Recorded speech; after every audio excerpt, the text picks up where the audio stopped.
ओम। बहुत बहुत धन्यवाद आदरणीय भाई राकेश जी का। और एक बार जोरदार करतल ध्वनि हमारे डॉक्टर अनुराग जी के लिए। आप लोगों ने थोड़ी सी व्यवस्था को ना ऐसे होचपोच कर दिया, नहीं तो मेरे को भी आपके प्रश्न उत्तर सुनने से बहुत लाभ हो रहा था, और ज़्यादा लाभ हो जाता यदि आप लाइन लगा के 1 बाय 1 पूछते तो चलिए कोई बात नहीं, हम थोड़ी देर में पूछेंगे। और मैं बोलने के लिए नहीं आई थी वैसे, श्रद्धेय स्वामी जी महाराज ने लेकिन जैसे निर्देश दिया तो आइए थोड़ी चर्चा अब विज्ञान के बाद थोड़े अपने ऋषियों के ज्ञान के बारे में कर लेते हैं, और एक मंत्र के उच्चारण के साथ इस यात्रा को प्रारंभ करते हैं। ओम अग्नेन यसुपथाराये अस्मान् विश्वानि देव वयुनानि विद्वान् यो योध्यस्मज्जुहुराणमेनो भूयिष्ठान्ते नम उक्तिं विधेम। ॐ पावकानः सरस्वती वाजीभिर्वाजिनीवती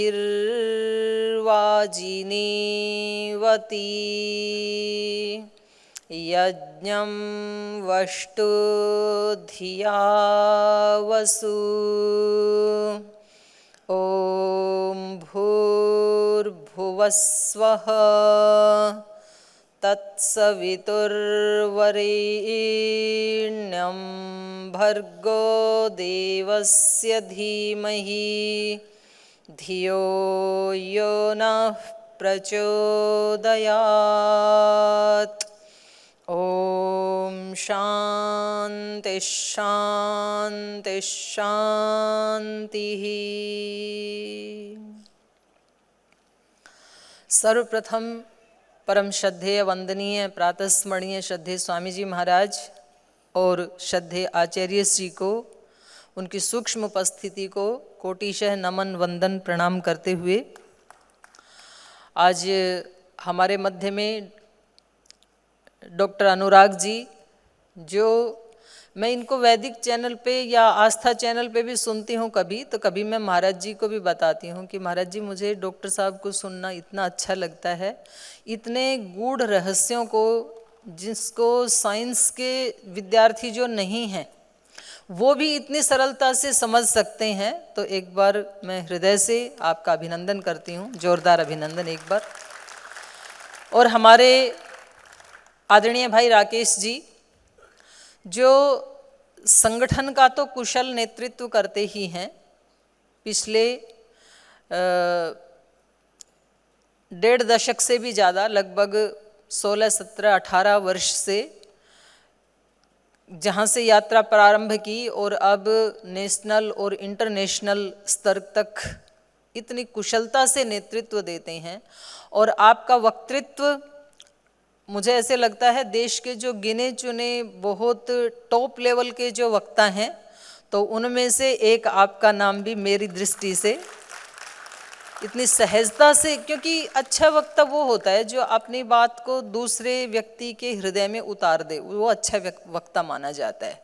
जैसे गीता का उपदेश है, योगेश्वर कृष्ण ने अर्जुन के हृदय तक उतार के ही दम लिया। अर्जुन ने बहुत इधर उधर जाने की कोशिश की, तो कभी उनको डांट करके समझाते हैं, कभी प्रीतिपूर्वक समझाते हैं, कभी कभी डांटते भी हैं, तो बोलते हैं यथेच्छसि तथा कुरु, मैंने अपनी बात कह दी, अब जैसे आपकी इच्छा है वैसा करो। लेकिन थोड़ी देर बाद उनको लगता है कि ये तो चेला हाथ से चला जाएगा और बहुत अच्छा स्टूडेंट है ये तो फिर उसको तुरंत संभालते हैं। और जब वो लास्ट में जाकर के बोलते हैं, अर्जुन नष्टो मोह स्मृतिर्लब्धा त्वत्प्रसादान् मयाच्युतः स्थितोस्मि गत संदेह करिष्ये वचनम तव। बोले सब संशय मिट गए हैं मेरे, और अब जो आप कहेंगे वो मैं करूँगा। तो ये एक अच्छे टीचर का गुण होता है। तो वो अच्छे टीचर का गुण आदरणीय भाई राकेश जी में है, तो पुनः आपका बहुत बहुत अभिनंदन है। सोशल मीडिया का बहुत बड़ा कार्य है, क्योंकि आज सोशल मीडिया का ज़माना है, और कुछ 1-2 स्टेप्स तो आदरणीय भाई साहब ने जो क्योंकि मैं तो वैदिक परंपरा की विद्यार्थी हूँ, अष्टाध्यायी धातु पाठ व्याकरण दर्शन आदि की, तो मेरे को भी कभी एक दो स्टेप्स बता देते हैं और मैं भी उसको सीखना चाहती हूँ और कुछ थोड़ा बहुत सीखा भी है। तो उस दृष्टि से गुरु भी हैं आदरणीय भाई राकेश जी और हमारे पूज्य स्वामी परमार्थ देव जी, आप भी बहुत ही कुशलता से संगठन का राष्ट्रीय स्तर पर नेतृत्व कर रहे हैं और एक बहुत ही विनम्र सन्यासी हैं और एक वैयाकरण दार्शनिक विद्वान सन्यासी हैं। और इन्हीं के साथ ही हमारे दूसरे आदरणीय आचार्य सतीश जी, आदरणीय आचार्य चंद्रमोहन जी, ये भी बड़े विद्वान और युवा भावी सन्यासी हैं, अभी ब्रह्मचारी हैं और ये सन्यासी ही हैं, बस एक संस्कार होना बाकी है। हमारी पूज्य साध्वियाँ यहाँ बैठी हैं, हमारे ब्रह्मचारी यहाँ बैठे हैं और अपने हृदय में एक विराट भाव को और एक विराट लक्ष्य को लेकर के देश के कोने कोने से आप सब सम्मानित पिता तुल्य बुजुर्ग और मातृतुल्य बड़ी बहनें और कुछ युवा युवती भाई बहन भी आए हैं। आप सब का, क्योंकि मेरे को सबके बाद में आपसे मिलने का अवसर मिला, मैं प्रवास पे गई थी, तो मैं हृदय की गहराइयों से आप सभी का बहुत बहुत स्वागत भी करती हूँ और आप सबको प्रणाम करती हूँ, आपका अभिनंदन करती हूँ। मैं आपको कुछ बताऊँ उससे पहले मेरा आपसे प्रश्न है कि हमें ये जानना है कि हम यहाँ पतंजलि योगपीठ में आए क्यों हैं, किस प्रयोजन से आए हैं। और मेरे से जो भाई बहन मिले उनसे मैंने पूछा भी कि आप अपने बारे में बताइए, आपका यहाँ आना कैसे हुआ। तो उन्होंने कहा जी हम रोज़ टीवी देखते हैं और आस्था चैनल पे हमने श्रद्धेय स्वामी जी महाराज का आह्वान सुना और हमें लगा कि हमें जाना चाहिए। तो मुझे नहीं लगता, क्योंकि आस्था पे आह्वान तो न जाने कितने लोग करते हैं और पता नहीं आपके आसपास भी कितने लोगों ने आपसे कहा होगा कि हमें ज्वाइन कर लो। आप यहाँ पतंजलि आए हैं तो ये केवल मात्र एक आस्था का आह्वान नहीं है, मुझे ये लगता है कि ये स्वयं परमपिता परमात्मा का आह्वान है और उस परमपिता परमात्मा के जो प्रतिनिधि हैं इस धरती के ऊपर, उनके वरदान के रूप में वो श्रद्धेय स्वामी जी महाराज की उस आत्मा का, उस दिव्य आत्मा का जो आह्वान है हम सब आत्माओं के लिए, उस आह्वान से प्रेरित होकर के, और वो एक बड़े मकसद के लिए, कोई व्यक्तिगत स्वार्थ के लिए नहीं है वो आह्वान, वो तो भगवान का आह्वान है, उसमें निमित्त श्रद्धेय स्वामी जी महाराज बने हैं। तो मुझे ये लगता है कि आप कोई साधारण आत्मा नहीं हैं। आपके ही मन में ये भाव क्यों आया? क्योंकि आस्था को सुनने वाले तो करोड़ों लोग हैं। जो आपके मन में आया, यही बात मेरे जीवन में भी, जब मैं 12 साल की थी तो मेरे मन में भी ये आता था कि कुछ अलग हटके भी हो सकता है क्या। एक तो ये एक धारा बह रही है संसार की कि भाई BA MA करना, पढ़ाई एक सीमा तक पूरी करना, पढ़ाई तो क्या वो कहेंगे कि डिग्री लेना, विद्या तो उसमें पेपर दिए उसके बाद वो पुस्तकें भूल जाते हैं, हम उसको विद्या नहीं कहेंगे। तो वो एक बना हुआ, एक धारा बनी हुई है जो हमने 15-20 साल लगाए। मुझे नहीं लगता कि वो पढ़ाई पढ़ने के बाद उस पढ़ाई के 20 वाक्य भी किसी व्यक्ति को याद रहते होंगे, 20 साल में क्या पढ़ा, और वो जीवन में कभी 20 जगह भी काम आते होंगे, ऐसे लगता नहीं है मुझे, केवल परीक्षा पास करते हैं।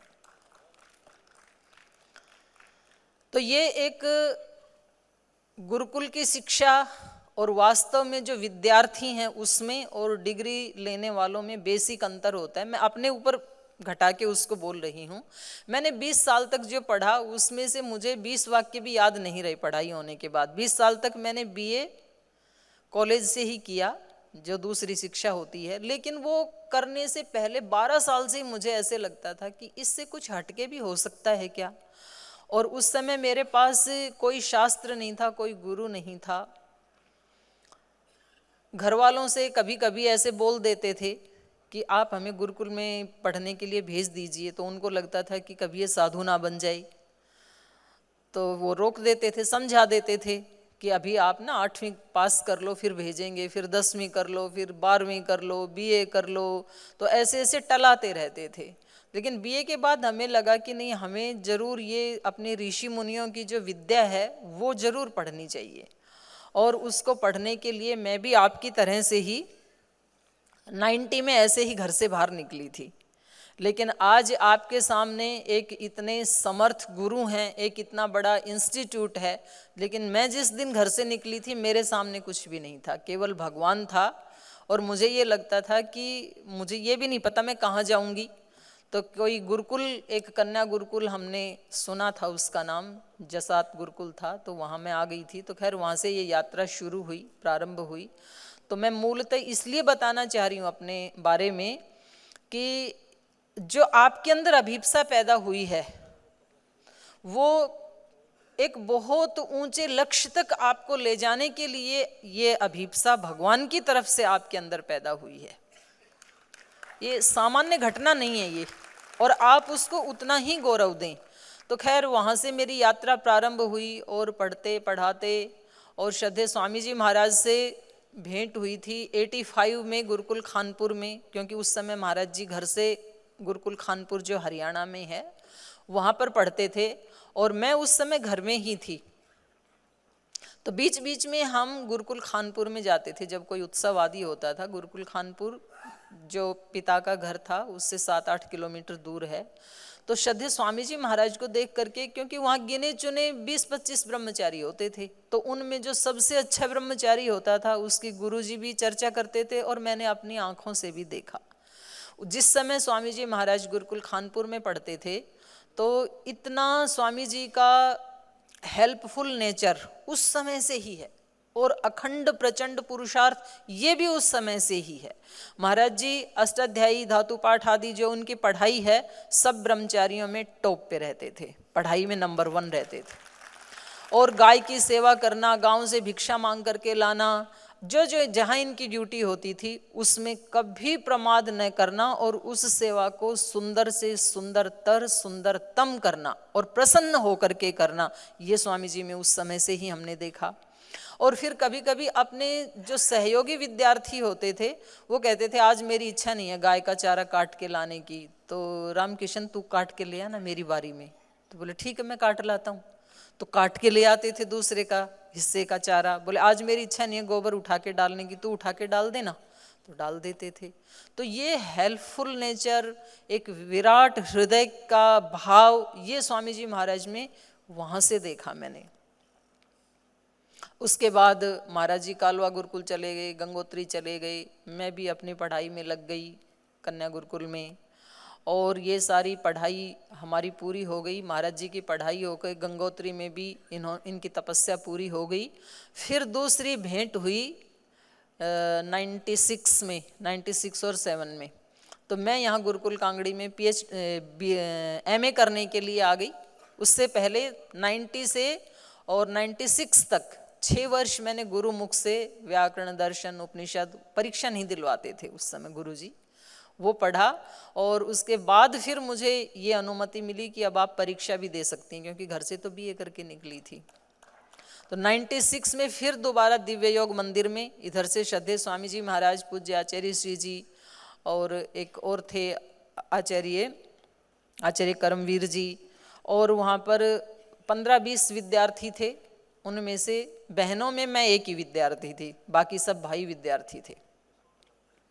उन सब का खर्चा, उन सब का आहार भोजन, ये सब श्रद्धेय स्वामी जी महाराज और पूज्य आचार्य श्री इधर उधर से कहाँ से जुटाते थे हमें नहीं पता। हम आराम से अपनी पढ़ाई करते थे और खाते थे बैठ करके। एक घटना मैं जरूर आपके साथ शेयर करना चाहती हूँ उस समय की। एक दिन ऐसे हुआ कि क्योंकि आपको पता है यहाँ पर वाटर लेवल बहुत ऊपर है हरिद्वार में, तो जो गटर का गड्ढा है तो वो 6-7 फीट का है नीचे, उसके बाद फिर पानी आ जाता है, और वो सीमेंटेड है नीचे से, अभी भी है दिव्य योग मंदिर में। तो एक ही शौचालय था, वो 3री मंजिल के ऊपर था ऊपर, वहाँ सब लोग जाते थे शौच के लिए, और वो इतने सारे लोग थे तो स्वाभाविक है भर जाना, भर गया वो खड्डा एक दिन। तो सब लोग जाएं तो पानी नीचे जाए नहीं, पाइपलाइन भी भर गई। तो नीचे आकर के सब ने कहा जी खड्डा भर गया, किसी को बुलाना पड़ेगा, इसको साफ करवाना पड़ेगा। महाराज जी ने बात की किसी साफ करने वाले से, तो उन्होंने कहा हम 1100 रुपये लेंगे। तो उस समय 1100 रुपये जुटाना भी मुश्किल था महाराज जी के लिए, 1100 रुपये नहीं थे उस समय। तो महाराज जी ने कहा भाई आप सब लोग मिल करके इसको छांट दो, बाल्टी भर भर के निकाल दो, बाहर डाल दो, इसमें कौन सी दिक्कत है। अब ये इतना बड़ा काम करे कौन। तो विद्यार्थियों को बुलाया, सुबह 7 बजे हवन होता था, उस समय सबसे बताया। तो सब विद्यार्थियों ने बहाने लगा लगा करके, जी आज हमारा तो प्रैक्टिकल है, जी आज हमारी तो कंपलसरी कक्षा है, आज हमें जरूर जाना है, ऐसे कर करके सब इधर उधर चले गए। मेरे को तो कहा ही नहीं वैसे महाराज जी ने, क्योंकि मैं तो एक ही बहन थी, तो दो चार होती तो शायद हम लग जाते, तो मेरे को नहीं बताया। फिर 2-3 विद्यार्थी रुक गए, उन्होंने कहा महाराज जी हम छांट देंगे, लेकिन आपको हमें देसी घी की जलेबी खिलानी पड़ेगी। डॉक्टर अनुराग जी कह रहे हैं आहा। डॉक्टर साहब कह रहे हैं वहां जो यदि मैं होता तो मैं अकेला ही छांट देता। तो महाराज जी ने कहा ठीक है देसी घी की जलेबी खिलाएंगे, आप करो इस काम को। तो वो अपने कमरे में गए कपड़े चेंज करने। कमरे में गए तो दूसरे विद्यार्थी थे, उन्होंने उनको डांटा कि हम मना करके आए, तुम क्या ज्यादा नेता बनना चाह रहे हो, तुम हाँ भर के आ गए तो इससे हमारी तौहीन हो जाएगी, तो जाओ अभी मना करके आओ कि हमारा भी प्रैक्टिकल है, हम भी नहीं छांटेंगे। तो अब वो बेचारे उसके मेजोरिटी के आगे हार गए, उन्होंने भी जाके बोले महाराज जी हमें तो ध्यान नहीं रहा, हमारा भी आज प्रैक्टिकल है, हमें भी जाना पड़ेगा। सब ने मना कर दिया। तो महाराज जी ने वही अपनी जो यौगिक जॉगिंग वाली धोती बांधते हैं, कमर कसते हैं, कमर कसी, 2 बाल्टियां हाथ में उठाई और खड्डे का वो ढक्कन हटा करके, सीमेंटेड था जो, अकेले ही शुरू कर दिया। और सब विद्यार्थी जो है वो कमरे में से, जंगले में से देख रहे, स्वामी जी तो लग गए हैं, लेकिन इतने निकम्मे थे कि कोई आया नहीं पास में। और जब पूरा खड्डा छट गया, 2-3 घंटे लगे महाराज जी को, ये मैंने अपनी आंखों से देखा। अच्छा मेरा मन कर रहा कि भाई मैं थोड़ी हेल्प कर दूं, मेरी ली नहीं महाराज जी ने। और 2-3 घंटे के बाद जब पूरा खड्डा छट गया, सब नहा धो करके, और जब भोजन का टाइम हुआ, ये बात है सुबह 7 बजे की, और फिर 1 बजे सब भोजन के लिए जब इकट्ठे हुए, तो उन 2-3 विद्यार्थियों ने कहा महाराज जी शाम को देसी घी की जलेबी तो तैयार रहेगी ना। तो महाराज जी ने कहा चलो तुम्हारी इच्छा है तो खिला देंगे। और 3 बजे सबको देसी घी की गरम गरम जलेबियां भी खिलाई और खड्डा खुद साफ किया। ये नेचर, ये उदारता मैं बता रही हूँ महाराज जी की, ये पहले दिन से है, जिस दिन महाराज जी के पास कुछ भी नहीं था। और ऐसे ही श्रद्धेय आचार्य श्री जी के संस्मरण, हम क्योंकि मुझे परीक्षा देनी थी तो हम रात को पढ़ते थे 11-12 बजे तक। मेरे साथ ही अपने जो डॉक्टर यशदेव शास्त्री जी हैं वो भी मेरे क्लासमेट थे।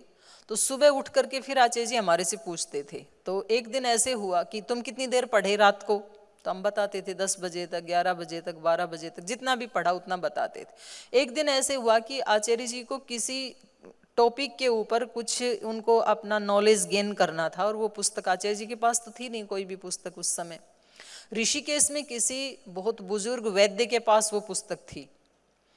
तो आचार्य जी उनके पास गए तो उन्होंने कहा भाई 1 दिन के लिए ये पुस्तक हम दे सकते हैं आपको, बड़ी दुर्लभ पुस्तक है ये। जैसे अभी दिखा रहे थे डॉक्टर अनुराग जी, जो बहुत ऐसी पुराने जो डॉक्यूमेंट्स हैं, एंशिएंट डॉक्यूमेंट्स दिखा रहे थे जो, तो ऐसे वहाँ से तब से आचार्य जी ने इसको इकट्ठा करना शुरू किया। तो बोले ठीक आप 1 दिन के लिए ही हमें दे दीजिए। तो 1 दिन के लिए आचार्य जी लाए उस पुस्तक को, और उन्होंने पूरी रात उसको मतलब 2-3 बजे तक शाम को पढ़ना शुरू किया, और 3 बजे पूरी पुस्तक को फिनिश करके वो सोई। तो सुबह उठ करके आचार्य जी ने पूछा आज आप लोग कितनी देर तक पढ़े, तो हमने कहा हम तो सो गए थे 11 बजे। बोले क्योंकि तुम्हें तो परीक्षाएं पास करके डिग्री लेनी है, तो ठीक है तुम्हारे लिए इतना भी चलेगा, और क्योंकि मुझे तो नॉलेज गेन करनी है इसलिए मैं कल एक पुस्तक लाया था ऋषिकेश से किसी व्यक्ति से, आज वापस लौटानी है, और वो पूरी पुस्तक में पढ़ करके ही सोया। और उस पुस्तक में जो लिखा था वो जड़ी बूटी सब उखाड़ के लाए गंगा के पास से, उसकी दवाइयाँ बनाई और फिर रोगियों को फ्री में देते थे उस समय। तो यहाँ से ये पतंजलि योगपीठ की यात्रा प्रारंभ हुई है, इतना पुरुषार्थ। ऐसे ही रात को एक दिन मैं परीक्षा देने के लिए जैसे 11 बजे तक पढ़ते थे, तो उसके लिए उसके बाद वॉशरूम के लिए एक बार ऊपर गई कि अभी सोना है, वॉशरूम करके आई, क्योंकि शौचालय ऊपर था।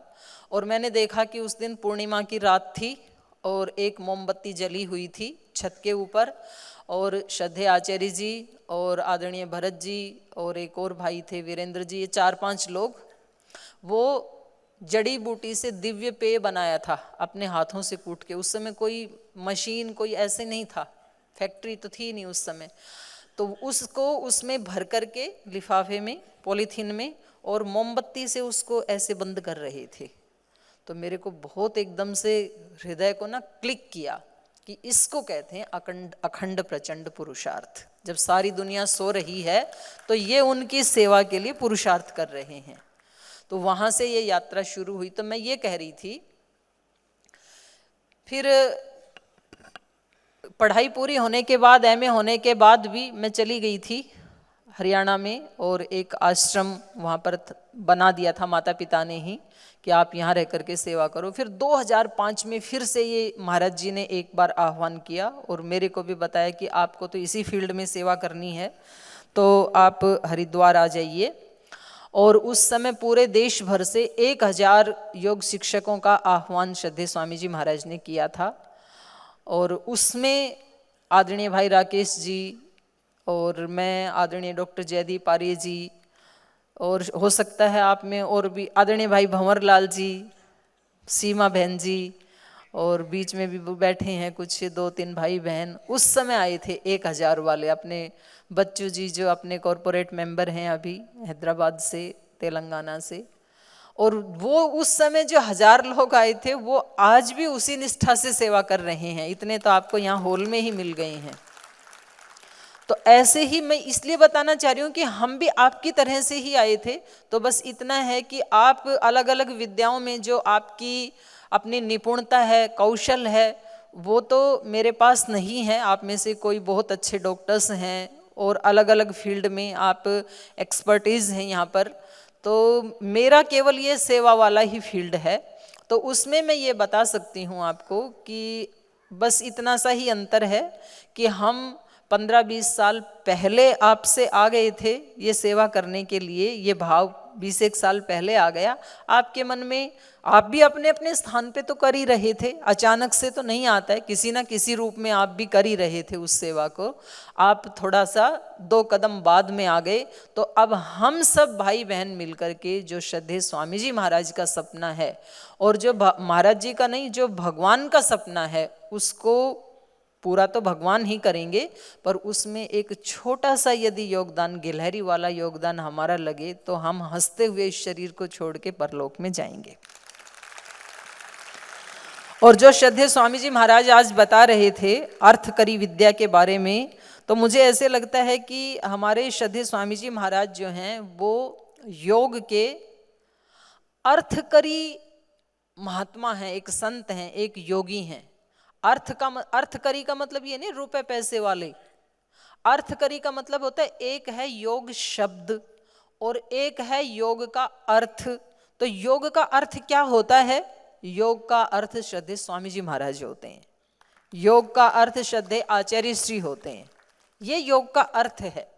क्योंकि हम संध्या के मंत्रों में भी जब बोलते हैं धर्म अर्थ काम मोक्षाणाम सद्य सिद्धिर भवेन्नः, हे भगवान हमें धर्म अर्थ काम और मोक्ष की आज ही, सद्य मतलब अद्य मतलब आज, और सद्य मतलब अभी, इसी समय सिद्धि प्राप्त हो जाए।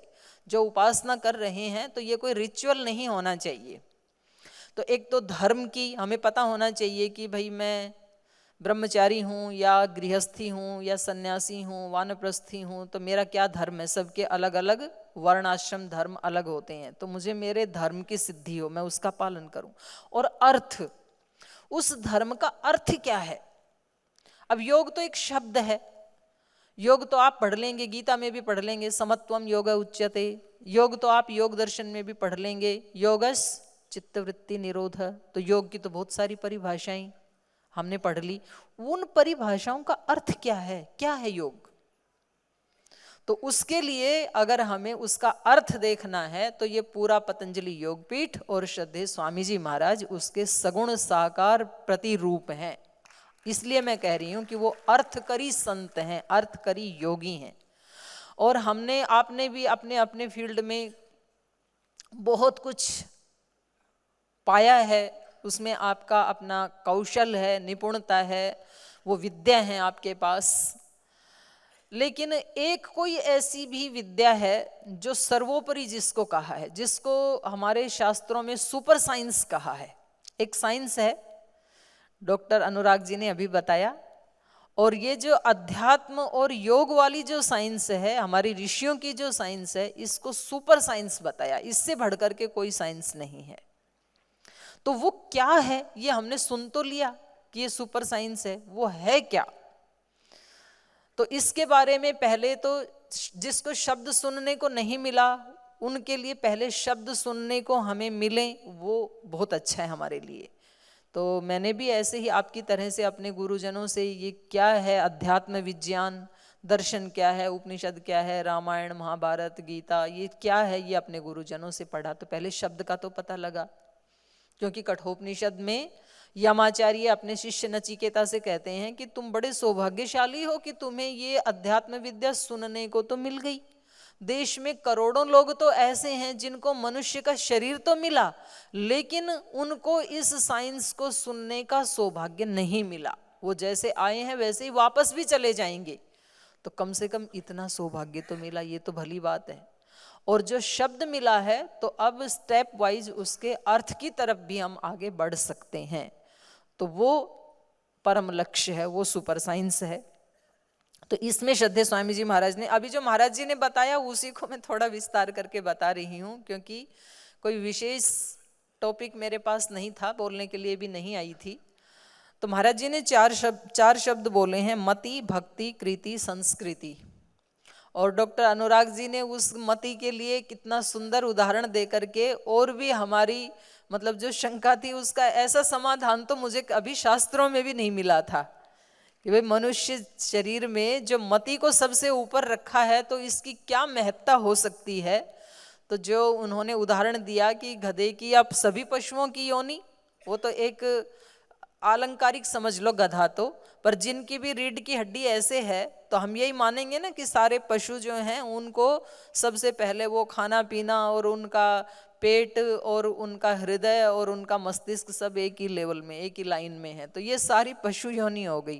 तो ये शास्त्रों में तो पढ़ा था, पर इतना अच्छा उदाहरण आज तक मुझे भी नहीं मिला था। तो एक बार दोबारा जोरदार अभिनंदन डॉक्टर साहब का। तो हमारा मस्तिष्क सबसे ऊपर है, मति। तो यहाँ से यात्रा प्रारंभ होती है, और ये हमारे ऋषियों ने भी बताया। हम सब यहाँ इस योग के संस्थान में एक महायोगी के चरणों में योगी बनने के लिए ही आए हैं। हम योगी बनने आए हैं बाबा जी के द्वार, क्योंकि गीता में भगवान कृष्ण कहते हैं, तपस्विभ्यो अधिको योगी ज्ञानिभ्योपि मतोधिकः कर्मिभ्यश्चाधिको योगी तस्माद् योगी भवार्जुन। ज्ञानियों से भी बड़ा योगी होता है, तपस्वियों से भी बड़ा योगी होता है, और जो कर्म करने वाले हैं उनसे भी बड़ा योगी होता है। इसलिए अर्जुन, तू योगी बनने के रास्ते पे चल, तू योगी बन। क्योंकि अर्जुन के पास धनुर्विद्या बहुत थी, उनका जैसा धनुर्धारी कोई धरती के ऊपर नहीं था। तो कितना बड़ा अपने फील्ड में कितना बड़ा उनका कौशल है। कर्मशील भी थे, ज्ञानी भी हैं, तपस्वी भी हैं। बहुत तप करके ही कोई विद्या में कुशलता मिलती है, बिना तपस्या के ना तपस्विनो योग सिद्ध्यति। फिर भी भगवान कृष्ण कह रहे हैं कि अर्जुन तू योगी बन। तो योगी का मतलब होता है योग विद्या को जो जीता है अपने जीवन में, और उसका जो साक्षात्कार करता है, जो शास्त्रों में बताया, जो गुरुजनों से हमने सुना, उसका अर्थ क्या है, तो वो प्रैक्टिकल करने से ही होता है। और उसकी शुरुआत कहीं ना कहीं से तो करनी पड़ती है। तो उसके लिए शरीर को ठीक रखना पड़ता है। शरीर को ठीक रखना है तो एक्सरसाइज करनी पड़ेगी, क्योंकि सबसे पहली बाधा योग दर्शन में व्याधि को ही बताया। यदि शरीर रोगी है तो सामान्य मनुष्य का जीवन भी नहीं जी सकते, योगी की तो बात बहुत दूर है। और दूसरा, व्याधि, स्त्यान, संशय, प्रमाद, आलस्य, कुछ मन की रोग हैं, कुछ शरीर के हैं। तो इन सबको हटाने के लिए प्रैक्टिस ही करनी पड़ती है योग की, जो हमें श्रद्धेय स्वामी जी महाराज करवाते हैं सुबह सुबह, योगासन प्राणायाम। अब कुछ लोग कहते हैं कि महाराज जी ने तो योग की परिभाषाएं बदल दी, योग तो समाधि तक था। तो उसकी शुरुआत तो वहाँ से करेंगे ना जहाँ खड़ा है व्यक्ति। तो महाराज जी ने ये तो कभी नहीं कहा कि इससे आगे योग है ही नहीं, या महाराज जी के खुद के जीवन में, उनका खुद का जीवन भी इस बात का प्रमाण है। मैं बड़ी विनम्रता के साथ इस बात को कह सकती हूँ, क्योंकि मैंने श्रद्धेय स्वामी जी महाराज को 85 से लेकर के और अभी 22 वर्ष ये और 15 ये 37 साल से मैंने श्रद्धेय स्वामी जी महाराज को बहुत नज़दीक से देखा है। और मैं पूरी ईमानदारी के साथ ये बात कह सकती हूँ कि कभी भी मैंने श्रद्धेय स्वामी जी महाराज के माथे पे कोई शिकन नहीं देखा, कभी कोई परेशानी की रेखा नहीं देखी। तो ये बिना योग के नहीं हो सकता है। ऐसे व्यक्ति कभी ना कभी तो आगे पीछे हो ही जाता है, और एक प्रतिकूलता नहीं, अनंत अनंत प्रतिकूलताएं आई। कोई व्यक्ति हमेशा हंसता रहता है, खुश रहता है, तो इसका ये अर्थ नहीं है कि उसके जीवन में कोई दुख आया ही नहीं। दुख तो बहुत, जो जितने बड़े लेवल पे बैठा होता है उतने ही बड़े लेवल के कष्ट बाधाएं आती हैं। लेकिन उस व्यक्ति ने ये निर्णय किया हुआ है कि मुझे तो हर हाल में खुश रहना है, हर हाल में सेवा करनी है। इसी का नाम योग है।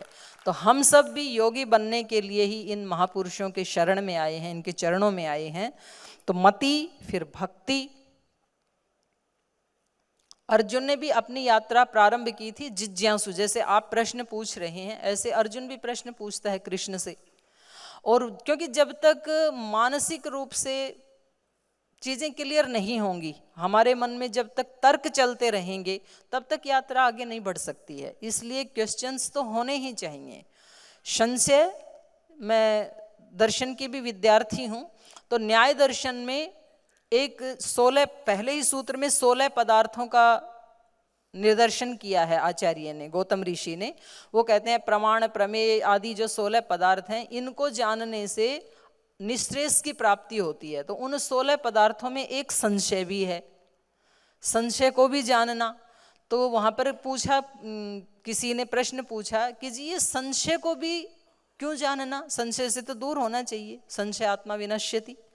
तो वहां ऋषि कहते हैं कि नहीं, संशय तो जरूर होना चाहिए, क्योंकि आप किसी चीज के बारे में संशय नहीं उठाएंगे तब तक आप उसका तत्व ज्ञान आपको होगा ही नहीं। मानो आपके सामने एक खीर की कटोरी रखी है, तो आपको संशय उठाना चाहिए कि ये खीर मैं खाऊं कि नहीं खाऊं, ये किसने बनाई थी, इसमें दूध ही है या कोई औषधि भी मिलाई है। ऐसा तो नहीं है कि कहीं चुपके से किसी ने कोई विष की गोली मिला दी हो। तो संशय तो उठाना ही चाहिए, और यदि संशय नहीं उठाएंगे तो कभी ना कभी मारे भी जाएंगे। तो संशय अच्छा है, लेकिन हमेशा संशय में ही बने रहना, उसके बाहर ना निकलना, ये फिर हमारे लिए अभिशाप है। उसके लिए कहा संशय आत्मा विनश्यति। तो तर्क अच्छा है, लेकिन तर्क सहायता करता है सत्य को खोजने में, हमेशा तर्क में नहीं रहना, उसकी हेल्प लेकर के सत्य तक पहुंचना। सत्य तक वहां तर्क भी आया है 16 पदार्थों में, तो तर्क को भी जानना चाहिए। तो यहां पर मति से प्रारंभ करना है, ज्ञान से प्रारंभ करना है, और ये बिल्कुल सही बात है। जैसे श्रद्धेय स्वामी जी महाराज ने आज हमें बताया कि हमारे सब कर्म कैसे होने चाहिए, ज्ञान पूर्वक, विवेक पूर्वक। तो फिर कुछ भी वो व्यक्ति के लिए इस संसार में बुरा नहीं है, हम उन चीजों का सदुपयोग करने में, क्योंकि हमें ज्ञान नहीं है। जैसा व्यक्ति का ज्ञान होगा वैसा वो जीवन जिएगा। किसी व्यक्ति ने हमारे को कहा कि हमें 1.5-2 घंटा व्यायाम करना चाहिए, प्राणायाम करना चाहिए, लेकिन हमारा ज्ञान कहता है भाई मेरा काम तो आधे घंटे में चल रहा है, मैं आधा घंटा व्यायाम प्राणायाम कर लेता हूँ, मैं स्वस्थ रहता हूँ। तो हम कभी भी 1 घंटा नहीं करेंगे, हम आधा ही घंटा करेंगे। हम सुनेंगे, दूसरे को बताएंगे भी कि हाँ बहुत अच्छा होता है 1.5-2 घंटा करना, लेकिन हम क्या करेंगे, आधा ही घंटा करेंगे। किसी ने हमें बता दिया बहुत ज़्यादा मीठा नहीं खाना चाहिए, और ख़ास करके जो मेरे जैसे लोग हैं जो 50 साल के बाद, तो अब ये बता दिया भाई 50 साल के बाद बेशक डायबिटीज हो चाहे ना हो, लेकिन बहुत ज़्यादा मीठा नहीं खाना चाहिए। लेकिन हमें ये लगता है कि मीठा तो बहुत अच्छा है, बहुत अच्छा लगता है। तो अब हम दूसरे को तो बता सकते हैं, लेकिन खुद हम कितना मीठा खाएंगे, जितनी हमें इच्छा है। हम हमेशा अपने ज्ञान के अनुसार ही जीते हैं, इसलिए हमारे सब शास्त्रों ने, सब दर्शनों ने कहा रीते ज्ञाना न मुक्ति। जितना जितना हमारा ज्ञान ऊंचा होता चला जाएगा, वो हमारे कर्म तो अपने आप ही ऊंचे होते चले जाएंगे। जिस दिन आपके मन में ये आ गया कि अब तक मैंने कभी कोई नशा कर लिया या आहार मैंने फास्ट फूड उल्टा सीधा खा लिया और ये ठीक नहीं है, ये आपके अंदर आ गई जिस दिन ये बात, उस दिन के बाद आप हाथ भी नहीं लगाएंगे। जैसे हम मार्केट में जाते हैं, जो मांसाहार आदि करने वाले हैं या जो फास्ट फूड खाने वाले हैं, वो कहते हैं जी जब हम वहाँ जाते हैं, उस दुकान के सामने से निकलते हैं तो बड़ा कठिन होता है मन को रोकना, कैसे कंट्रोल करें। और हमारे जो सन्यासी हैं, ब्रह्मचारी हैं, हम जाते हैं तो हमें जब वो चीज़ें दिखती हैं तो हमें लगता है कि हम पीठ को इधर कर लें। मतलब खाने की या खरीदने की बात तो बहुत दूर है, उसको देखना भी पसंद नहीं करते हैं, क्योंकि हमें पता है कि ये खाने की वस्तु है ही नहीं। तो वो ज्ञान जब उत्पन्न हो गया अपने हृदय में, तो ज्ञान पूर्वक फिर कर्म तो अपने आप होते हैं। तो इसलिए हमें श्रद्धेय स्वामी जी महाराज जैसे संतों के, योगियों के शरण में जा करके, अभी जैसे आप यहाँ शिविर में आए और यहाँ पर जो भी यहाँ मंच से आपको बताया गया, उन सब महापुरुषों के ज्ञान को हमें नोट करना चाहिए। और ये योग का ज्ञान ऐसा है, मैं क्षमा पूर्वक ये बात कह रही हूँ कि आप में से बहुत सारे भाई बहन ऐसे हैं जो बहुत ऊंचे पदों के ऊपर आपने सेवा की है और उससे रिटायर होकर के या उसको छोड़ करके वीआरएस लेकर के आप यहाँ सेवा के लिए आए, लेकिन क्योंकि इतने दिन के वो संस्कार बन गए हैं, तो आपको यदि कोई गार्ड ये कहता है कि जी आप ऐसे बिना अनुमति के बाहर नहीं जाते हैं, तो उस समय एकदम ईगो हर्ट होता है। ऐसे कोई गार्ड मुझे कैसे कह सकता है, क्योंकि मेरा जीवन कैसा रहा है, जैसे ही मैं कमरे से बाहर निकला गाड़ी लगी हुई होती थी और वहाँ जो गार्ड था या कोई सिपाही था, पुलिसमैन था, वो मेरे को सैल्यूट करके गाड़ी में बिठाता था। और आज यहाँ पर आकर के ये गार्ड मेरे को कह रहा है कि बिना अनुमति के बाहर नहीं जा सकते, तो मुझे यहाँ पर सेवा नहीं करनी। तो ये हमारी परीक्षा है, क्योंकि भगवान आपको बहुत ऊंचा एक योगी बनाना चाहते हैं, और योगी बनने के लिए जिसको भगवान अपना भक्त बनाना चाहते हैं, योगी बनाना चाहते हैं, उसके अहंकार को तो तोड़ते हैं। तो अहंकार टूटना हमारे लिए शुभ है, और ये ऐसी जगह टूट सकता है, बाकी कहीं टूट भी नहीं सकता है। तो ये सारी चीजें हमारे लिए शुभ हैं, ये हमें तब समझ में आएगा जब हम योग को प्रैक्टिकली करेंगे, वो अपने आप ही आती है वो समझ।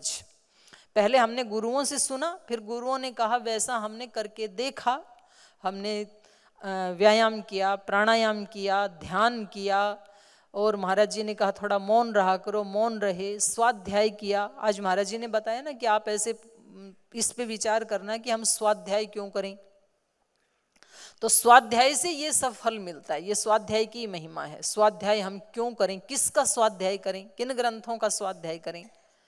तो वहाँ स्वाध्याय के लिए भी योग दर्शन में बताया है कि जो मोक्ष परक ग्रंथ हैं, जिनमें मोक्ष की चर्चा है, और मोक्ष मरने के बाद नहीं होता है, ये भी बताया शास्त्रों में। मोक्ष यदि होगा तो इस जन्म में होगा, और इस जन्म में यदि होना है तो उसका छोटा सा पार्ट आज घटित होना चाहिए।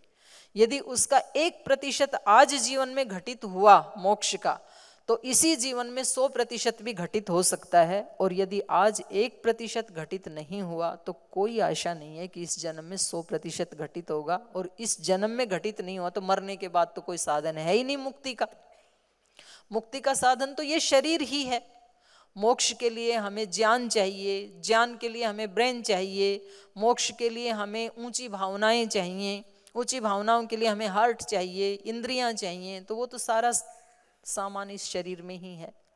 तो इसलिए मुक्ति यदि आज घटित हो सकती है, बेशक वो एक अंश में होगी, तो कल भी हो सकती है। और वो ज्ञान योग दर्शन में बताया, योगांग अनुष्ठानात् अशुद्धि क्षये ज्ञान दीप्ति अविवेक ख्याति।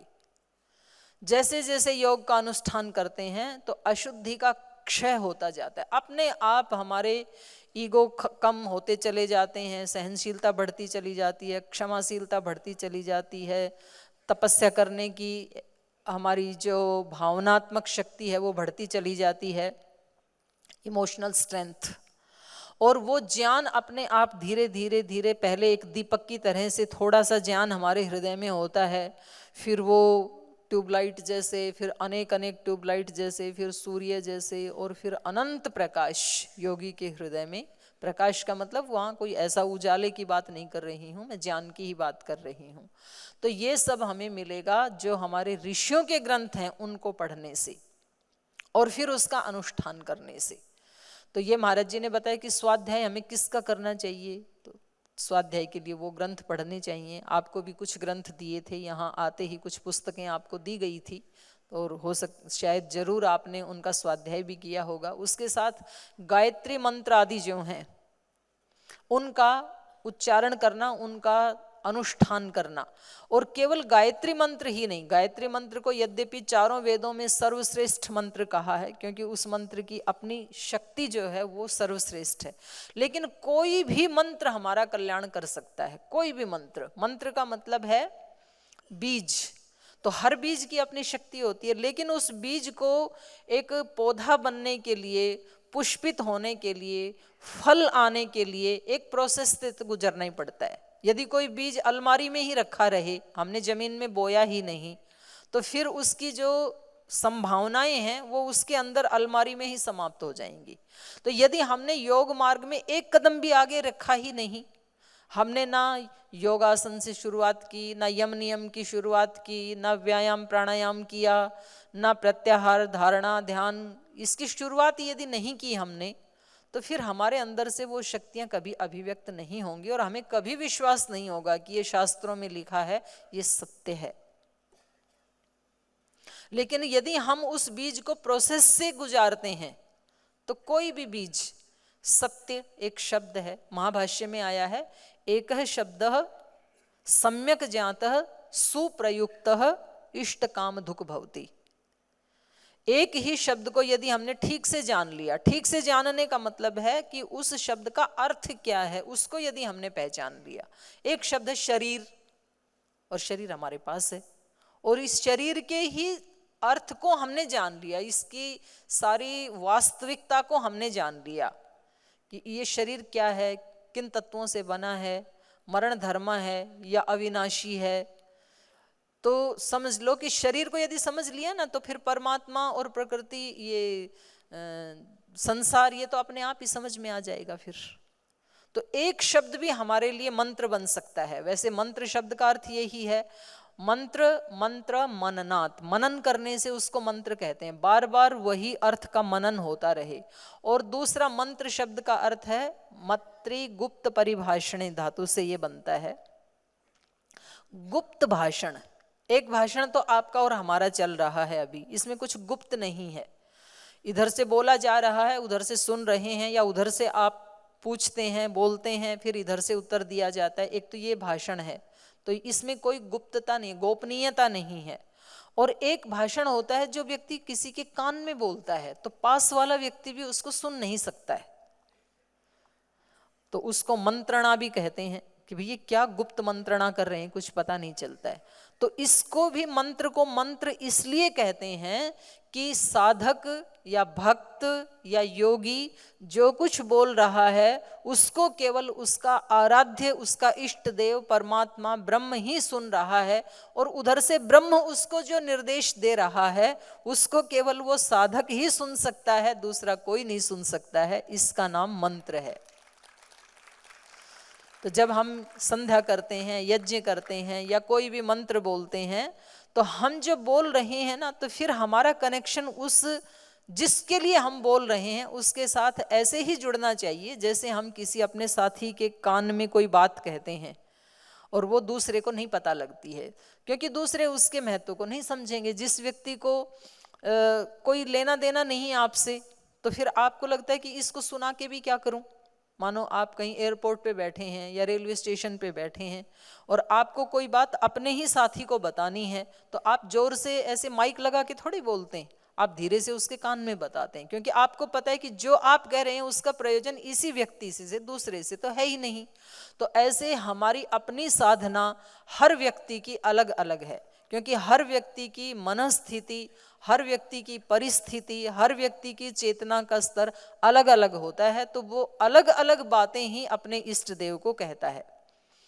तो इसका नाम भी स्वाध्याय है, मंत्र जप जो कहा।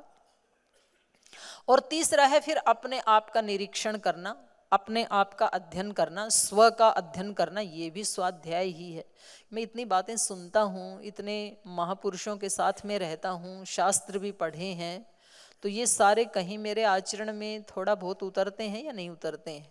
कहीं ऐसा तो नहीं है कि आचरण उससे उल्टा ही जा रहा है?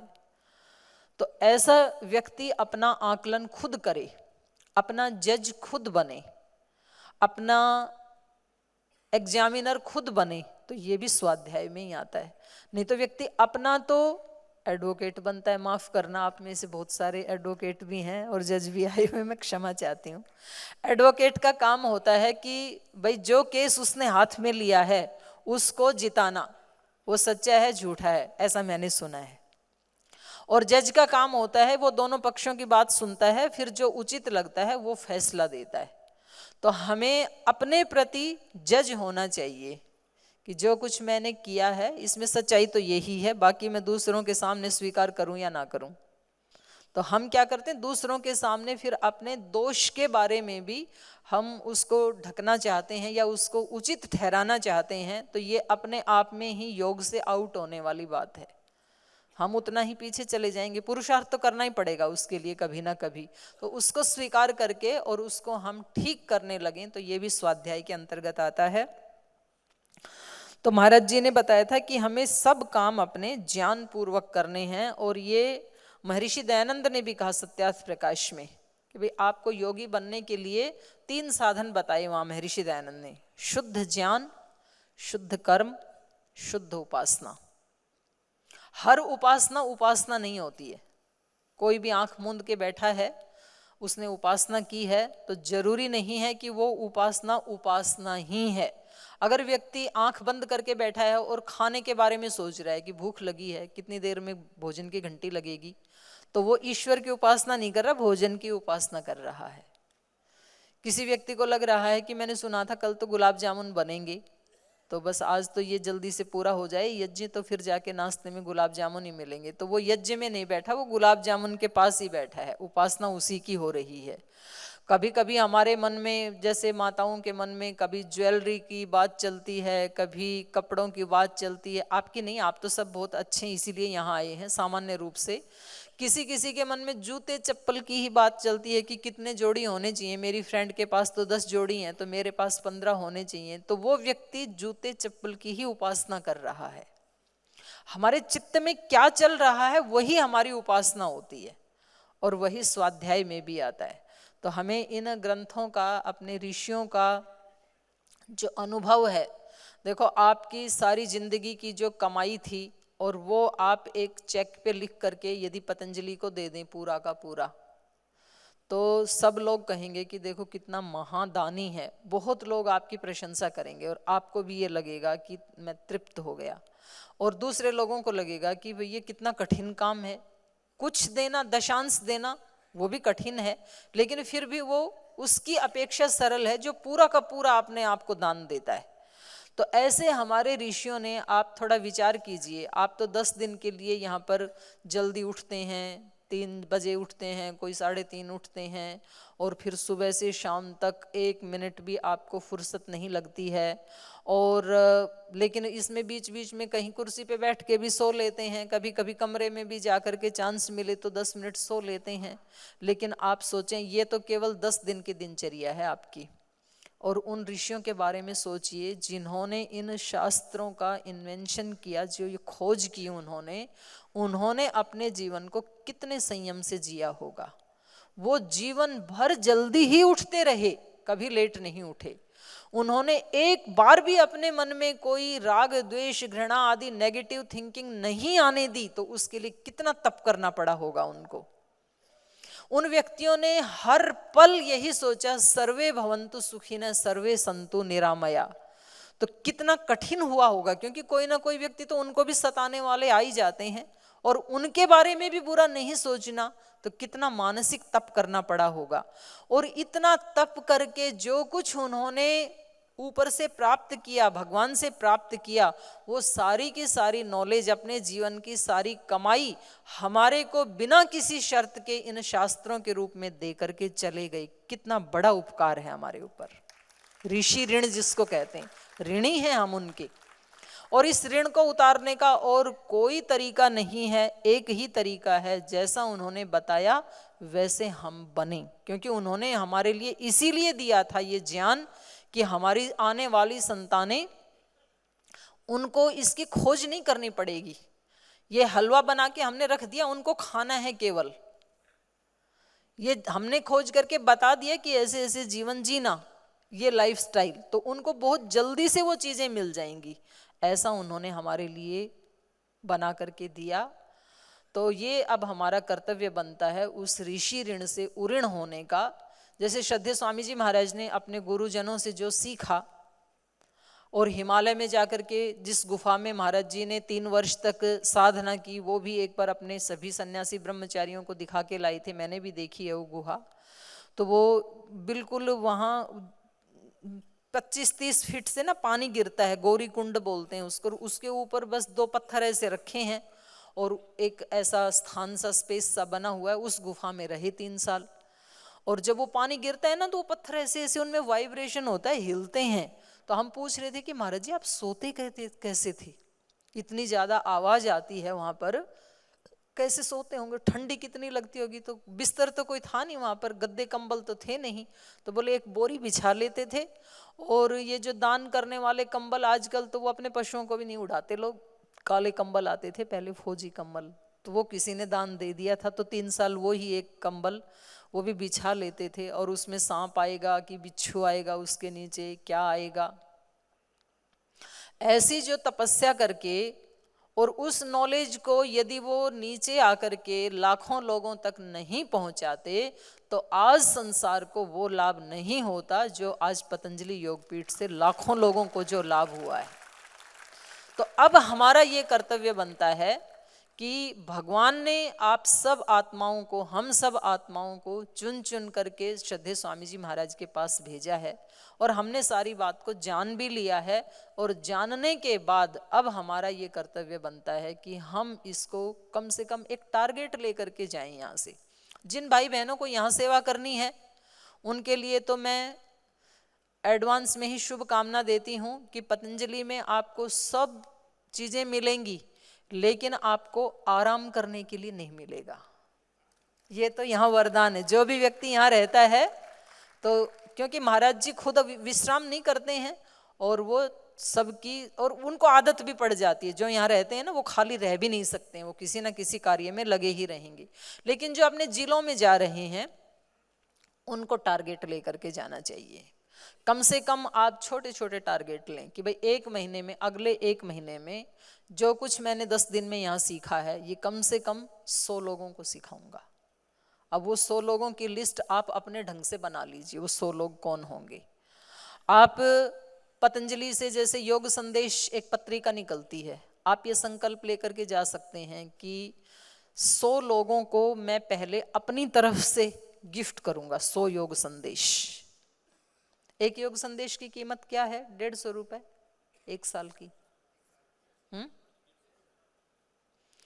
नहीं, 15 तो 1 महीने की है, 1 वर्ष का 150 है। तो अब बताओ 100 लोगों के लिए कितना खर्च हो जाएगा? 150 इंटू 100, 1500, 15,000।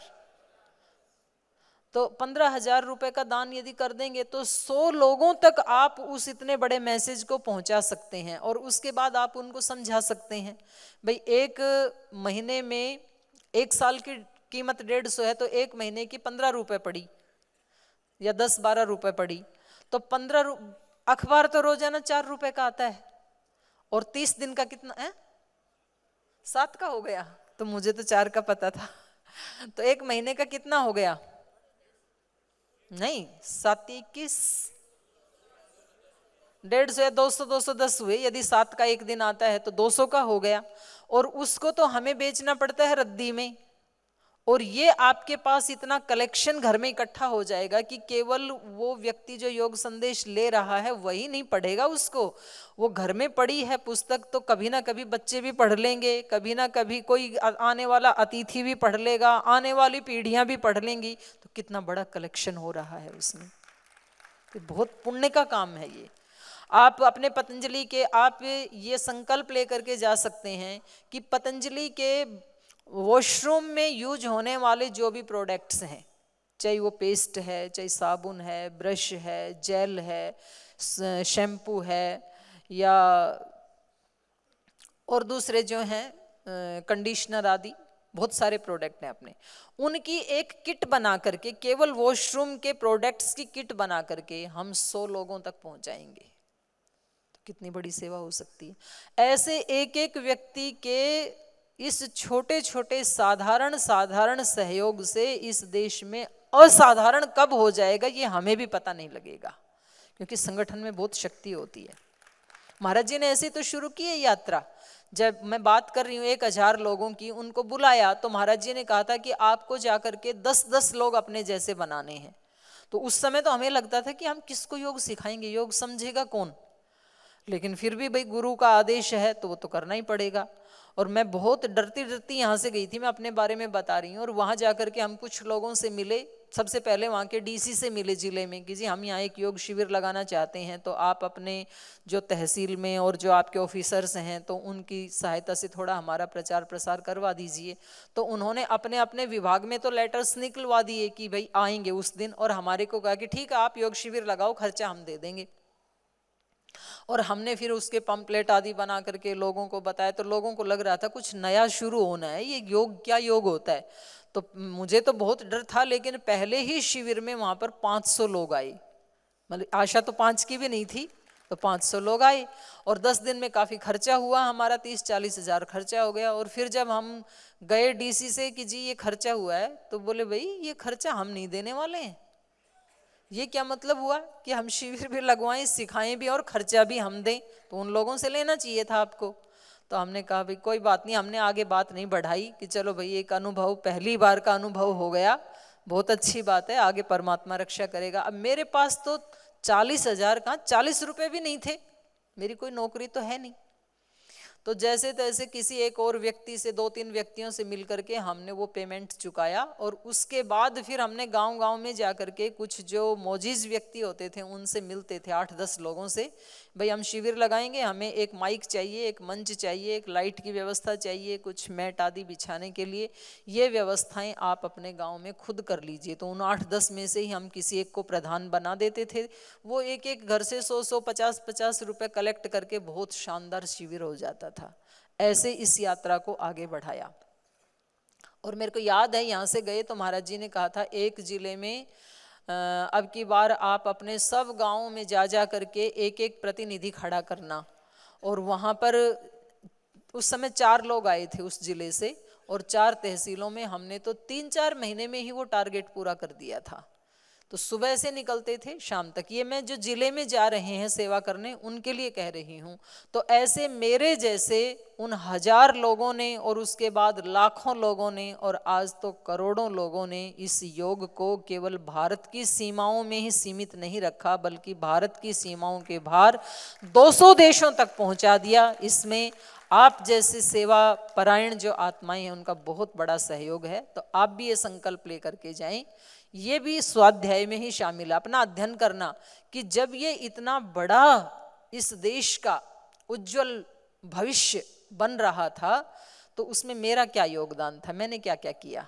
तो ये छोटे छोटे संकल्प लेकर के हम अपने प्रोडक्ट्स दे सकते हैं, किसी को स्वदेशी के साथ जोड़ सकते हैं। एक बार तो आपको अपनी तरफ से देना पड़ेगा, बोल भाई हम आपको ये ना किचन में जो भी सामान आता है एक बार आपको हम गिफ्ट करते हैं, आपको अच्छा लगे तो अगली बार आप लेके आना, अच्छा नहीं लगे तो मत लाना।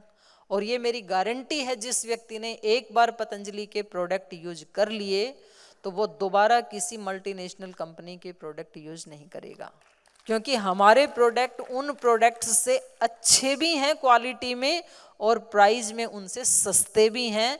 और तीसरी बात यह है कि यहाँ का जो लाभांश है उससे फिर कोई आचार्य कुलम बनेगा, उससे फिर कोई यूनिवर्सिटी बनेगी, उससे कोई भारतीय शिक्षा बोर्ड में उसका प्रयोग किया जाएगा, उससे पतंजलि गुरुकुलम का निर्माण होगा। देश को बढ़ाने के लिए ही उसका 100% प्रयोग किया जाता है, किसी व्यक्तिगत धन के लिए या ऐश्वर्य के लिए उसका प्रयोग नहीं किया जाता है। तो ऐसा मुझे लगता है कि ये दान भी महादान है, इससे बड़ा कोई दान भी नहीं हो सकता है। तो किसी भी दृष्टि से ये उसमें मंत्र आता है एक ऋग्वेद के प्रथम अग्नि सूक्त में ही, यदंग दाशु से त्वम अग्ने भद्रं करिष्यसि तव एतत् सत्यम अंगिरः। हे अंग, हे परमेश्वर, जो दाशु से, जो देने के स्वभाव वाला है, उसका सदा भद्र ही होगा, उसका कभी अकल्याण हो ही नहीं सकता है। तो हमें लेने वाला नहीं बनना, देने वाला बनना है। और देने वाला कुछ भी यदि व्यक्ति के पास नहीं है तो भावना तो है, कम से कम शरीर तो है, हम शरीर से सेवा कर सकते हैं। और जिनके पास धन है तो वो धन से सेवा कर सकते हैं, क्योंकि हमारे पास ये भी हो सकता है कि कई लोगों की अमानत रखी है और वो हम उनको दे करके उऋण हो जाएं। सारा अपने पास ही रखेंगे तो आगे अन्य किसी रूप में देना पड़ेगा। और कुछ भी नहीं है तो हम अपने शरीर से सेवा करें। शरीर भी मान लो किसी का ठीक से काम नहीं करता है, रोगी हो गया है, तो वो व्यक्ति भावना कर सकता है बैठे हुए, सर्वे भवन्तु सुखिनः, इतना तो सोच ही सकता है भगवान सबको सुखी रखना, सबको खुश रखना। तो किसी ना किसी रूप में हम देने वाले बने, और जो देने वाला होता है उसका कभी भी अकल्याण नहीं होता है, उसकी भगवान सदा रक्षा करता है। भद्रं करिष्यसि, ये वेद का मंत्र है, मैं अपनी बात नहीं कह रही हूँ, ये भगवान की प्रतिज्ञा है। तो ये थोड़ी सी बातें मैंने आपके साथ शेयर की। और अब जो सुना है, जो श्रद्धेय स्वामी जी महाराज बता रहे थे, संश्रुतेन गमे मही मा श्रुतेन विराधिसी मय्ये वस्तु मयि श्रुतम, इसमें प्रार्थना की है इस मंत्र में कि जो कुछ मैंने सुना है वो मेरे से स्लिप ना हो, वो मेरे अंदर ठहरे। जैसे छलनी में कोई चीज़ डालते हैं, कितना भी दूध चाय कुछ भी डालो वो नीचे निकल जाता है, तो फिर छलनी का तो कोई प्रयोजन नहीं, उसके पास तो रहा ही नहीं। तो ऐसे हमारे हृदय में छिद्र नहीं होने चाहिए छलनी की तरह, ये इस मंत्र में कहा है। संश्रुतेन गमे मही, जो भी हमने सुना है अच्छा वो हमारे अंदर ठहर जाए, वो ज्ञान हमारा रहे, तो फिर हमारा रहेगा तो हम उसके अनुसार आचरण भी करेंगे। तो जो भी हमने सुना है और इतने दिन में जो हमने यहाँ पर सीखा है वो सब हमारे जीवन का एक पार्ट बने। तो इन्हीं भावनाओं के साथ पुनः आपने इतनी श्रद्धा से और इतनी शांति से मेरी बातों को सुना, इतना समय दिया, तो मैं हृदय से आप सभी का आभार प्रकट करते हुए हृदय से आपको प्रणाम करती हूँ। ओम शांति। कोई प्रश्न हो तो पूछ सकते हैं जी, कोई प्रश्न हो तो पूछ सकते हैं 1-2 मिनट के लिए जी। माइक दे दीजिए भाई।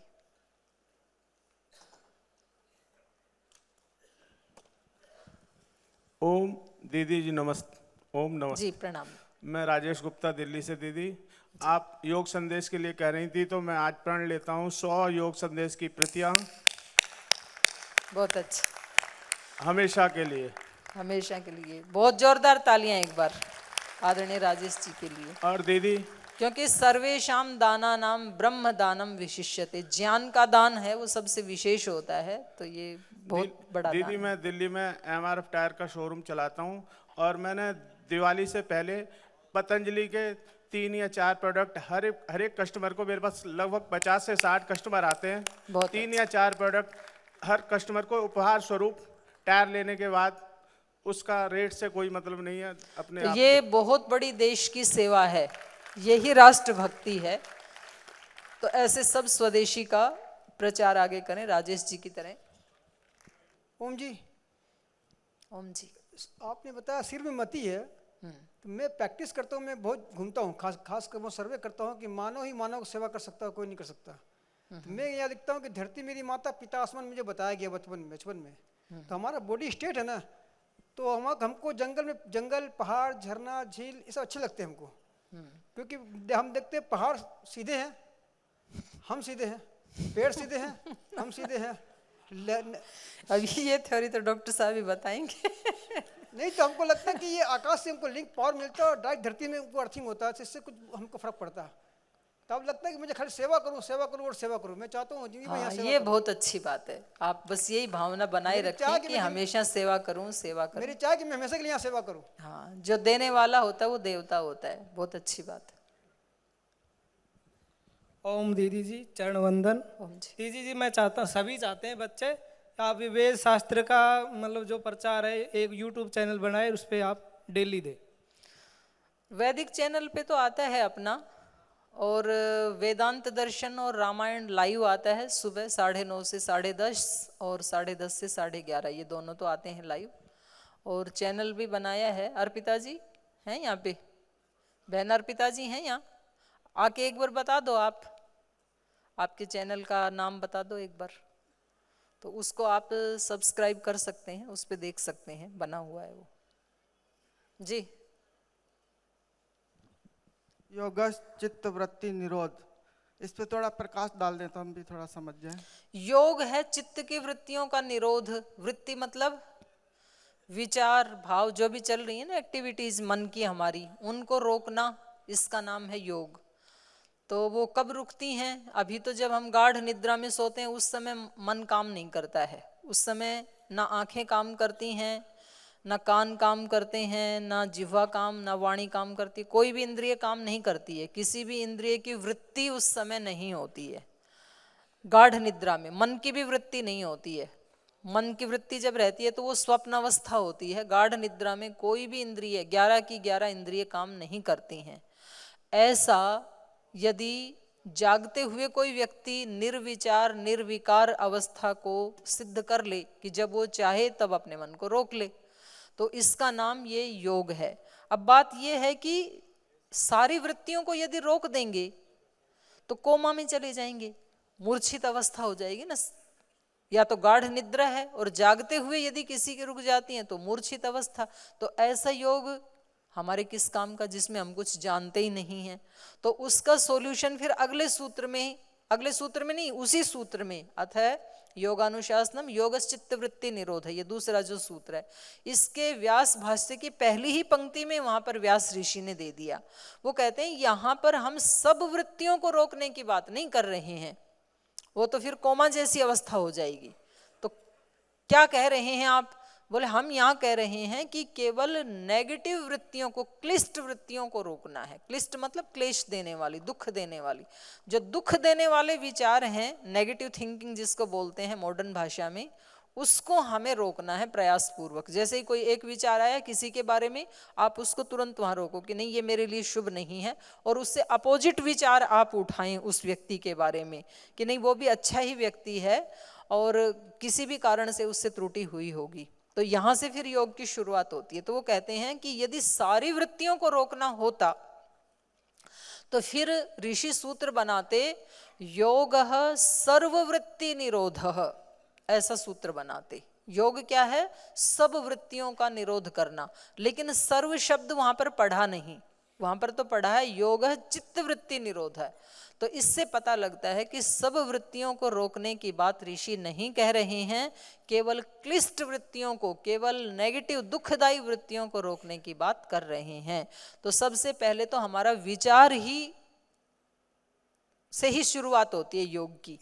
विचार से फिर वो भाव में आता है, भाव से फिर वो चीज कर्म में आती है। कोई विचार ही तो आते हैं हमारे मन में किसी के प्रति, ये व्यक्ति अच्छा है या ये व्यक्ति अच्छा नहीं है। ये व्यक्ति अच्छा नहीं है, ये विचार बहुत खतरनाक है, क्योंकि ये विचार आगे फिर उसके कई सारे दोष हमें ढूंढने के लिए बाधित कर देगा। और बहुत सारे दोष यदि हमें 3-4 उस व्यक्ति के ढूंढ लिए तो उससे उस व्यक्ति के प्रति फिर घृणा पैदा हो जाएगी, फिर द्वेष पैदा हो जाएगा, फिर तो पूरी फैमिली आ जाएगी। और उससे नुकसान उस व्यक्ति का नहीं होगा, इस व्यक्ति का होगा जिसने वो विचार उठाया था। इसलिए योग की शुरुआत अच्छे विचार से होती है। इसलिए हमारे ऋषियों ने भी वहीं से शुरुआत की, सर्वे भवन्तु सुखिनः। जी, लास्ट क्वेश्चन।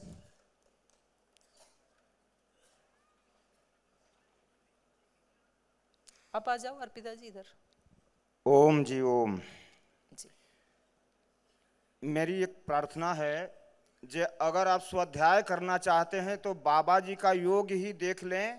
मुझे तो ऐसा अनुभव होता है जी जी, आप 4 बजे से बाबा जी का योग अगर देख लेते हैं तो आपका स्वाध्याय हो जाएगा। बिल्कुल मुझे सही। ऐसा अनुभव होता है। बिल्कुल सही अनुभव है आपको। और मैं फौजी हूँ, ड्यूटी देने के बाद भी 4 बजे मेरी ड्यूटी खत्म होती है, तो 4 बजे से मैं क्या बात। जा करके योगा देखता था बाबा का, और आज 35 साल से जुड़ा हूँ बाबा से। बहुत अच्छा। तो मेरे दिल में एक प्रेरणा आती है, मैं बोल सकता हूँ अगर आपकी अनुमति हो तो। जी जी बोलिए। नौजवानों सुनो, वक्त ये कह रहा, खुद को बदलो जमाना बदल जाएगा।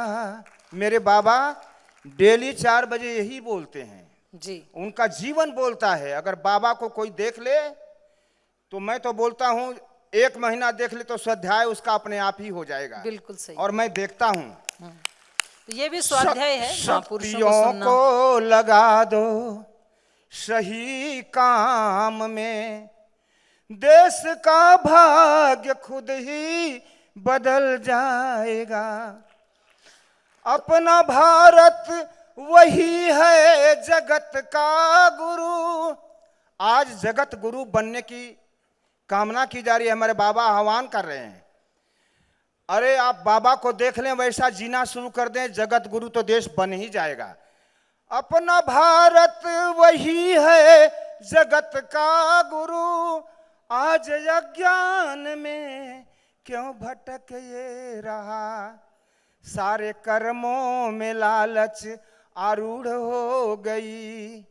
बाबा बोलते हैं कपाल भाती और अनुलोम विलोम करो, लालच और ईर्ष्या द्वेष जलन तुम्हारी खत्म हो जाएगी। अब मुझे अनुभव होता है, वो मैं बात अपने हृदय से बोलता हूँ।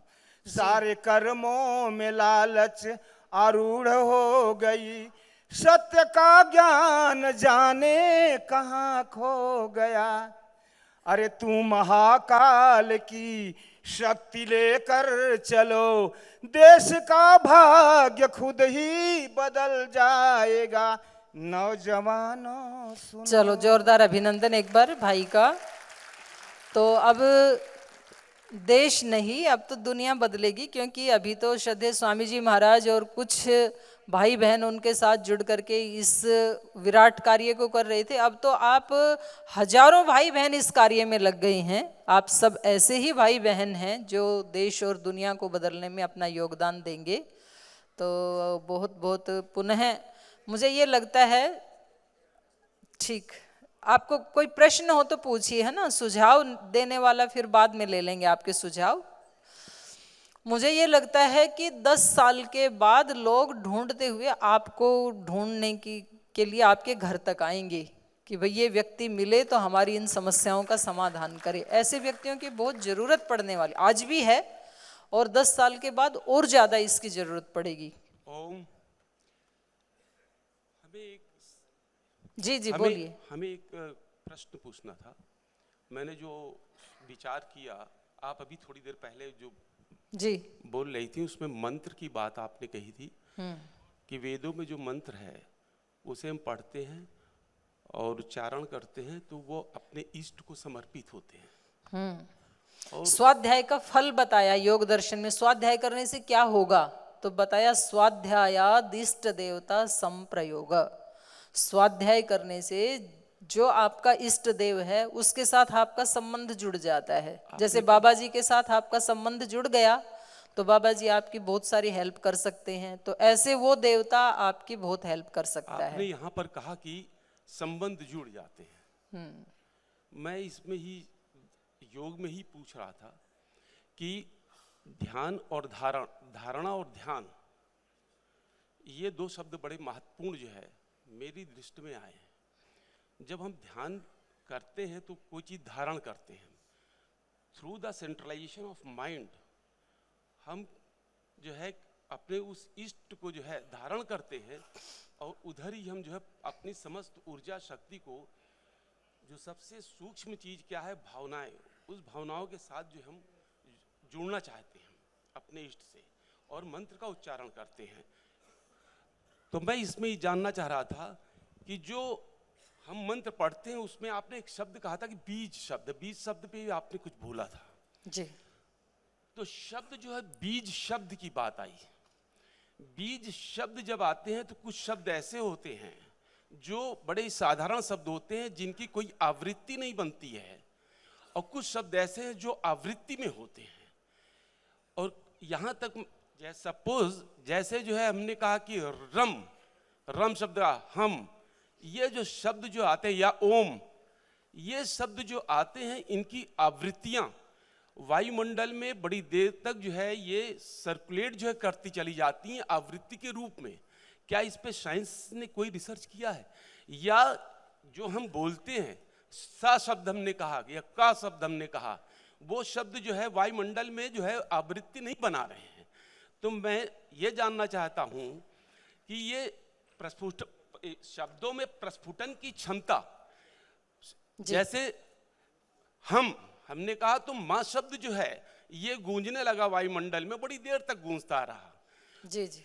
ये जो है इसमें प्रस्फुटन की क्षमता जिसमें होती है, तो क्या उसे आपका हम प्रश्न बीज शब्द समझ कहें? में आ गया। मैं जी, उसके बारे में आपको बताती हूँ। जैसे शास्त्रों में लिखा है, तो हर शब्द की, ये मैंने उस समय भी बताया था, अपनी एक एनर्जी होती है हर शब्द की। जी आपको ही बता रही हूँ, प्रश्न पूछने वाले भैया। हर शब्द की अपनी एक क्षमता होती है, एक शक्ति होती है, और निश्चित रूप से जैसे ओम है या आपने हम खम ऐसे जो शब्द बताए हैं, तो उनकी अपनी एक एनर्जी है। तो किसी की कम होती है, किसी की ज़्यादा होती है। पर मैंने ये बताया आपको कि श्रद्धापूर्वक किसी भी शब्द को आप, क्योंकि हर बीज की, एक बीज में क्षमता है वो वटवृक्ष बनेगा, एक बीज में क्षमता है वो तुलसी का पौधा बनेगा, एक बीज में क्षमता है वो घास का ही छोटा सा फूल बनेगा। लेकिन हर बीज में कोई ना कोई क्षमता जरूर है। आपको क्या चाहिए वो बीज चुने हम, और फिर उसको एक प्रोसेस से गुजारना होता है। तो केवल बीज तो चाहे वट वृक्ष का है, उसमें कोई बीज में कोई एनर्जी नहीं है, वो एक प्रोसेस से गुजरेगा, वट वृक्ष बन जाएगा पूरा, तो फिर वो हजारों लोगों को छांव दे सकता है, उसकी लकड़ी दे सकता है, बहुत उसमें ऑक्सीजन की मात्रा वो बढ़ा सकता है वायुमंडल में। तो उसमें क्या क्षमता छिपी है वो एक प्रोसेस के बाद अभिव्यक्त होगी। तो ऐसे मैं कह रही थी कि कोई भी शब्द, जैसे हम सुनते हैं वाल्मीकि जी ने, उनको कोई मंत्र नहीं आता था, तो वो मरा मरा मरा मरा शब्द का ही उच्चारण करते रहे और उसी से उनको ज्ञान हो गया। तो ऐसे मैं कह रही थी कि किसी भी शब्द को आप लेकर के, जो आपको इष्ट है उसको लेकर के भी आप यदि उसको बीज मान करके और एक उसको प्रोसेस से गुजारते हैं, तो उसमें जो शक्ति है वो अभिव्यक्त हो जाएगी। ओम में जो शक्ति है वो अभिव्यक्त नहीं होगी। ओम में जो शक्ति है वो ओम का उच्चारण करने से ही अभिव्यक्त होगी। क शब्द में जो शक्ति है वो क का उच्चारण करने से ही अभिव्यक्त होगी। तो इसलिए हर शब्द अपने आप में बीज है और हर बीज की अपनी अपनी अलग अलग क्षमता है। तो अब आपसे बाद में बात कर लेंगे, उनको दे दीजिए क्योंकि समय हो गया फिर। जी मंच के ऊपर स्वामी दीदी, सामने ऑडियंस में बैठे अध्यापकगण, स्वामी, देश विदेश से आए मेरे प्रिय भारतवासियों, प्रश्न बहनों, पूछो भैया। माताएं, तो मैं आपको ये कह रहा हूँ, दीदी को मैंने अभी सुना तो इनके अंदर वो चीज़ सुनी है। मैंने आज तक पढ़ाई खूब किया, खूब पढ़ाई किया, खुद अध्यापक हूँ और बढ़िया डिपार्टमेंट में हूँ। तो मैं जन्म से अपने आप को ये मानता हूँ भगवान ने मेरे को एक विचित्र आदमी इस पृथ्वी पे भेजा है। तो देखे बताते उसने इस चीज़ की खोज की, इसने एक इस चीज़ की खोज की। मैं यहाँ 7 दिन हो गए, 7 दिनों की खोज बताता हूँ। आज मैं सुबह 2:30-3 बजे उठ लेता हूँ। मेरे रूम में सोने वालों को तकलीफ हो या ना हो, मुझे नहीं होती। तो हेलो, तो मैं बताता हूँ, मैं आज की रिसर्च बताता हूँ, सुनो ध्यान से भाई, हाथ जोड़ के, गलती हो तो माफ कर देना। और तो मेरी दो ये लाइन मेरे को समझ में बता आए, देना आप भैया। सुनो, मेरी अच्छी लगे तो ताली बजाने, नहीं तो नहीं। जितना दिया उसने अकल आ गई है, जितना दिया उसने अकल आ गई है, जिंदगी का असली फसल पा गई है। चलो एक बार अभिनंदन कर दो भाई जितना साहब। दिया उसने अकल और आ सतीश जी, अब गई दूसरे भाई को है। ले लीजिए। जिंदगी की असली